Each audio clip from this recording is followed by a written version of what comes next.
and gentlemen, boys and girls, children of all ages, step right up to the Caravan of Corruption. Feast your eyes on the unconscionable, the bizarre, the mind-boggling world of Albany. Just sit back and relax as we bring you the greatest show of corruption with our traveling Caravan of Corruption.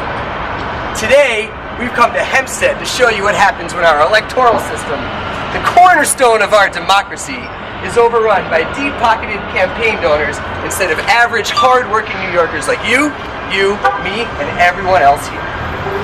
New York is well known for its sad, dysfunctional legislature.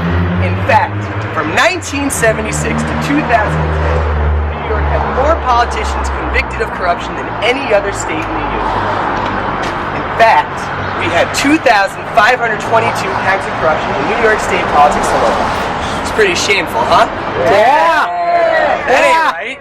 No! From 2002 to 2012, we had 15 politicians convicted of corruption. 10 years alone, 15 people. You know what? I think something's fishy in New York State politics. Take Pedro Espadafix, for example.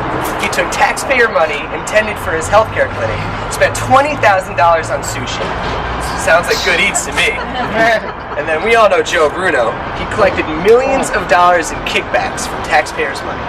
Now, he made a deal with the Supreme Court and he got off easy, but new charges are coming around, and we don't think he's going to get off this time. And then, of course, there's cash-hungry Carl Kruger, who accepted more than $1 million in bribes to fund his lavish lifestyle, including a Bentley luxury sedan and a fabulous new home.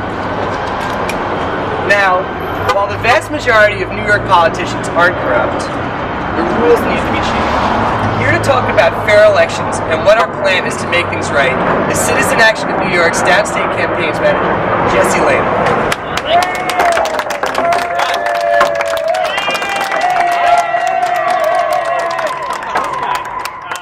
My name's Jesse Lehman, and my apologies for interrupting the show.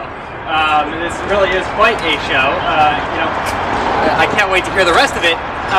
But it makes me think that it would make a pretty good sort of syndicated comedy, half an hour on television about our New York State elected officials. The trouble is, it wouldn't be so funny when it's really just so pathetic and sad, right? We sent these people to Albany to work for us. We elected them to do the people's work. And instead, they use their power to enrich themselves and to benefit their, political patrons. That ain't right. It ain't right at all. No! It's a huge problem. How did we get here? Why did this happen? Well, it starts at the very beginning of our political process. It starts with how we elect these people in the first place. The very first day that an honest, idealistic candidate decides they want to run for any office, what's the first thing that our system tells them to do? Go raise money. Go raise thousands of dollars. Go raise tens of thousands of dollars. That, or else you don't count. Or else you're not viable. You're not a serious politician if you can't raise the big bucks.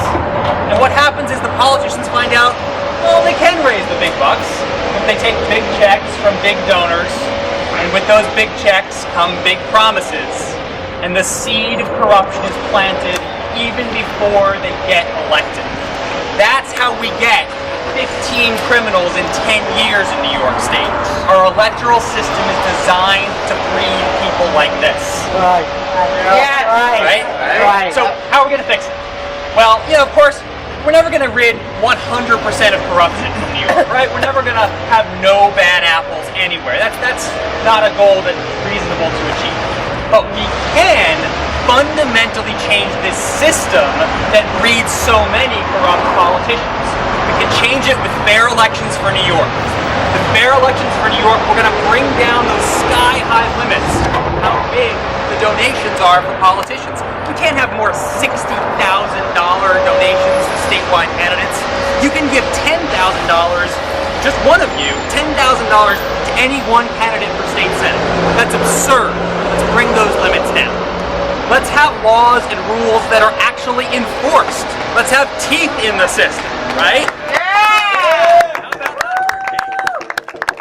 So many of our candidates don't even know what the laws are, and they don't care. They need to know what the laws are, and they need to know that they have to follow them, or they will be punished.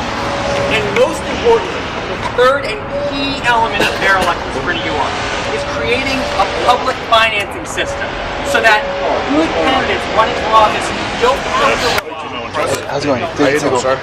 What's going on?